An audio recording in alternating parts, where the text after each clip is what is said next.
What's up, everybody? Welcome back to Ham House Sports. It's Big Matt and Little Matt, and we just got back from Chicago at the National Sports Card Convention. It was a wild ride, man. Very wild ride. If you follow us on YouTube or Instagram, you might have seen our highlight video that we posted, kind of the highlights of the week. But we wanted to do like a recap video as we've been doing. But the first thing I got to say is I really appreciate everybody who watches. We had so many people come up to us and stop us and just say, I love what you're doing, father, sons, just kind of the educational piece, just having fun with it and sharing what you do. That we've talked to on Instagram or Facebook or there and got to make some deals with them. That was amazing. Yeah, so just thank you to everybody who watches and is a part of this with us. So we really appreciate it. And that said, we want to really go through this and share what we learned, mistakes we made, victories that we had as a way to kind of encourage you in your journey of cards, if that's what you're into, and really just, be helpful and also have fun with it. So when we got there, Matthew, it was massively overwhelming. I mean, I remember walking in the door and Dad said, all right, first thing we're going to do, we're going to go see if we can get some interviews. Oh my gosh, 52 Mantle, 53 Mantle, like cards I've never seen before. And it was just crazy. I was getting stopped every single day. My dad was like, Matthew, come on, we can look at these cards all week. Well, before that, even when we walked in, the coolest thing that happened to kick off the week was a guest media badge. So we basically got media passes for the entire week. That means we got to get in early. Yeah, for our Instagram and YouTube. So we had these media passes, which means we got in when the dealers got in. Yep. And we had access to the show floor, and we were able to start doing these interviews. Because one of the things we wanted to do is Matthew wanted to launch a series called 1 Minute with Little Matt. Yep. Where he just did short interviews with people in the hobby, asked them some fun questions. And so that's something we had planned to do. Well, the day we got the media pass, we went in. The first person we connected with was Jimmy Mahan with Roadshow Cards. Jimmy's a friend and has been a huge influence and help for us in the hobby. He connected us to Ryan, Card Collector 2. We got to connect with Josh Roth, who we had met before, and do one with him.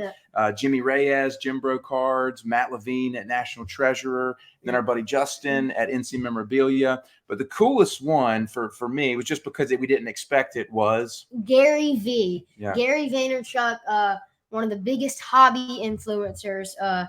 Basically, his table, they were in the corporate section for V Friends. And it was the most crowded table in the show, in my opinion. Well, we got in on Wednesday early, and they were still setting up, like hammering stuff. There was people like taking ladders or whatever. Yeah. And Matthew just said, what about asking Gary V? And I said, well, go up and ask him. And so you went up and asked him and said, I'm Little Matt with Ham House Sports, doing an interview. And he said, I would love to, but this is very busy right now. Come back Friday and I will be sure to do it. Yeah. And we planted the seed there. And there was a couple of other, fairly prominent names in the hobby that we had reached out to as well. And they kind of had a media schedule and stuff, and it just didn't really work out, but it was really neat with Gary. It was very personal. And we were glad for that. And so we'll fast forward and talk about that in a little bit about what happened at trade night. But let's talk about strategy going in. Yes. So back in February, we made a goal to have a certain amount of cards going in and a certain amount of cash. And we far exceeded that goal going into the National. Yeah. Well, I wouldn't say far. I think we far exceeded that goal. So we were 50% over goal on inventory, and we were just under on cash inventory. Really? Yeah. Mm-hmm. Oh. Yeah. So we were just under on cash and about 50% over on cards. But the point is, we worked hard from February all the way up until July to sell a bunch of stuff to put us in that position. Yep. And when we walked in the door, there's a few things we wanted to do. We wanted prospects, Jackson Churio, Jackson Holiday, and James Wood. We wanted baseball, Ronald Acuna, and an Ohtani if we could find it. Yeah, but Ohtani was just crazy expensive. Yeah. But Acuna was one of the big guys we were looking for. So. And then football. But not just any football. Contenders autos. And so I share that to say, like, when you're in cards, if you don't have a focused strategy, you can get easily off course and you can get distracted. Yeah. And it's not just about like a player. It needs to be a player and the type of card and a certain grade and exactly what you're looking for when you're going after certain cards, whether that's on a PC side or whether that's on inventory that you're trying to sell. And so it's very, very important to have strategy and focus. And I think we walked in the first day with a lot of focus. And so we picked up 2 Joe Burrow contenders, 2 Tua contenders, and 2 T-ball contenders. Yep. And so were those our only pickups the first day? I believe so. No, the James Wood blue. Yeah, we got a James Wood blue on the refractor side, and then didn't we have a trade with we got like a XRC of Joe Burrow? And yeah, well, that was day 2. That was day 2. Okay, but those were all of day 2, 1 and 2. Yeah, those yeah. purchases. Day 2, XRC Joe Burrow and a Jackson Churio refractor on at 9.5. So we knew on Thursday night was the big trade night that was hosted by Roadshow and Card Collector 2, Matthew sporting his shirt there. So we knew that was going to be the big trade night, and we wanted to make sure we had the inventory in hand and the cash and still a little bit of cash. But we had dropped a little bit of cash. A little bit, yeah. But we were sitting in that trade night. We were kind of ready to go. Yeah. And then it got crazy. Like it was like the line just to get in was an hour and a half. We got there 2 hours early, and we were probably one of the first people there, but I'd say we were probably still 100 people back in line. You were 100 people back in line. And so it was insane. It was very, very well put on, I would say. They had like people selling drink, like it was just very well put on. And the trade nights, not only at the event that night, the sponsored trade night, but also the trade nights that kind of like hotels. Popped up in the hotel lobbies. Those were fantastic as well. Dude, they literally had to kick us out because the fire code got broken. Because you got people just sitting around. Sitting around. The hobby is just crazy right now. But the people sitting around the lobby, there's got cards on the table. It's like a show after the show. It really is. But it's all collectors. Except it goes to like 2 in the morning. Yeah, it's super, super long. We got tired. But anyway, so go back to trade night, Matthew. We're at trade night. And, everybody's buzzing around. There's cameras. There's production teams. People are filming. Yeah. And people are coming up to our table, and you come running up to me as fast as I could. So basically, we just sold one of our Contenders autos, and Dad said, we have some cash. Just go look around the tables, and we can maybe buy some stuff. So I'm walking around. First table I go to, this guy has a bunch of Ohtani. He has 2 Zion cases full of Ohtani and an entire table full of Ohtani. It was all Ohtani. It was the most insane thing I've ever seen. And he had the True Blue Bowman Chrome non-auto PSA 10 and Bowman Chrome base auto PSA 9. And I asked him his price on the blue, and the blue was doing like $8,000, I think, and he's like $7,500. And I'm like, okay, what about the auto? He told me the price.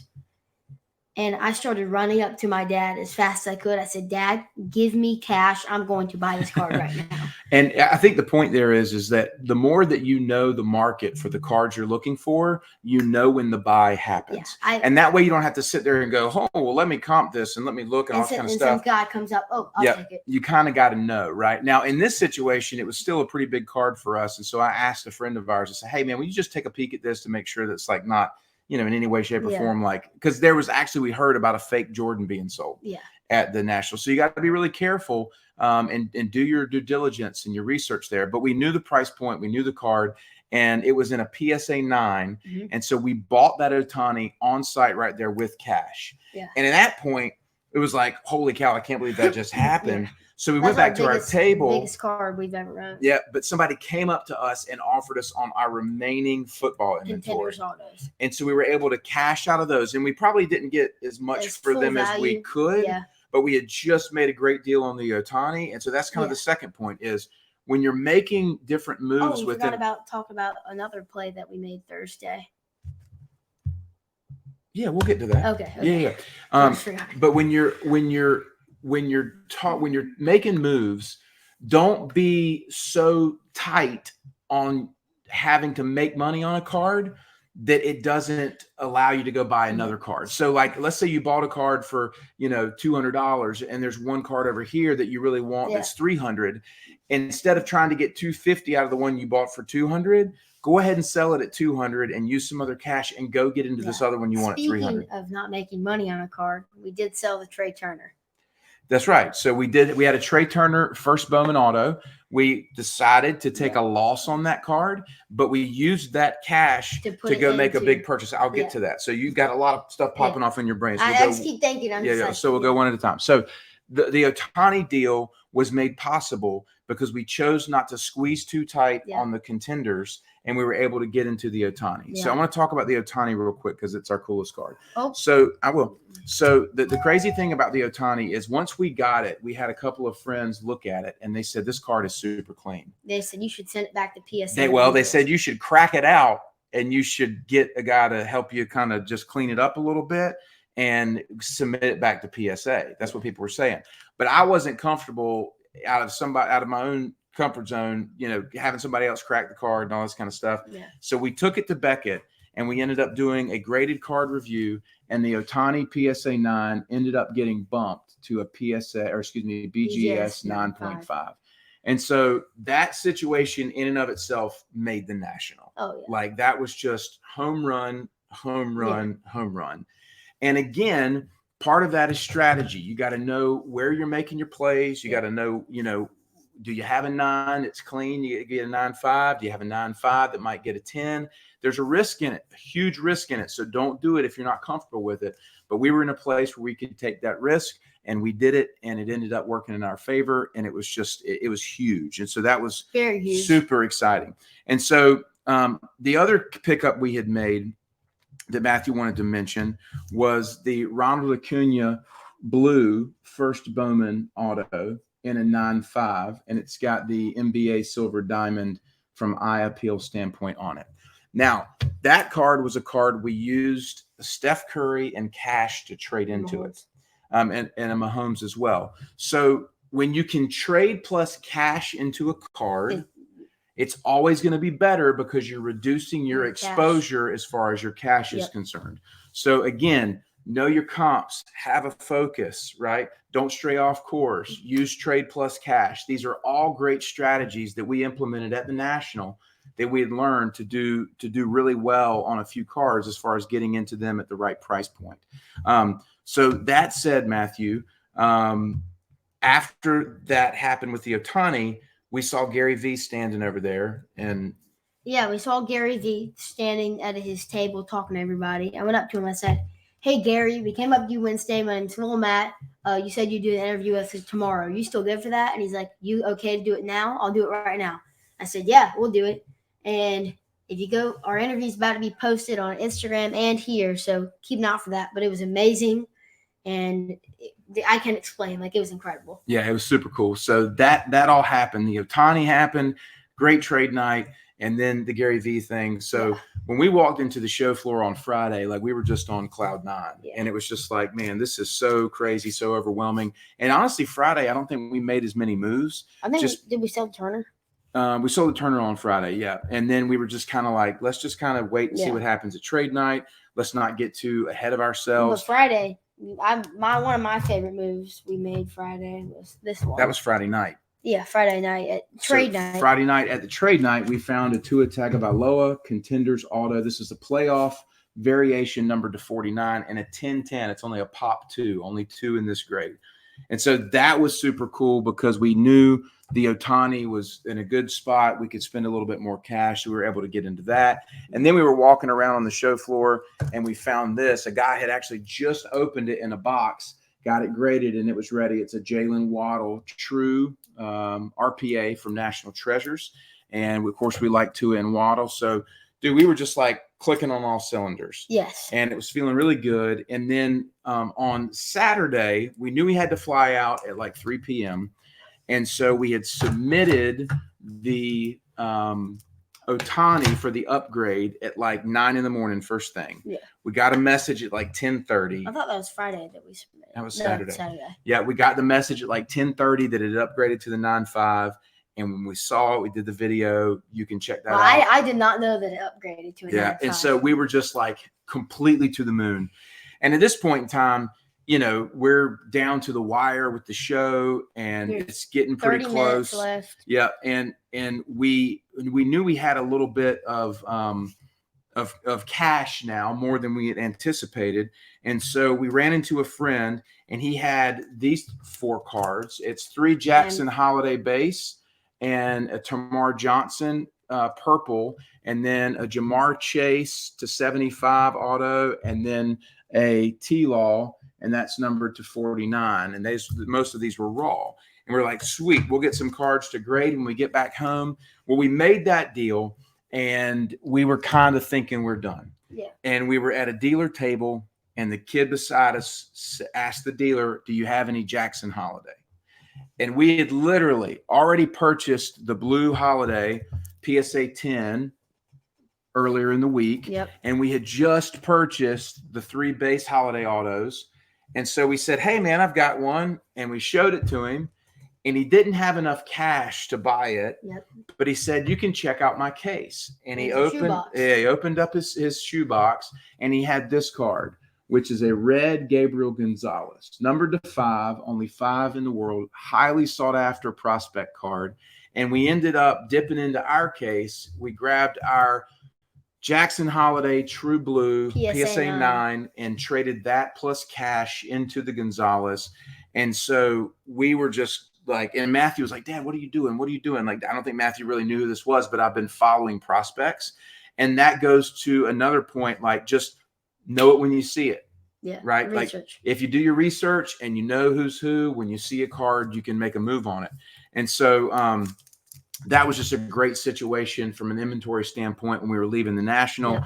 And then last but not least, we had purchased this card just before we left. It's the Jalen Waddle Contenders Ice, cracked ice, and it's jersey numbered, and it got a 9.5 raw card review, and we ended up grading it with Beckett.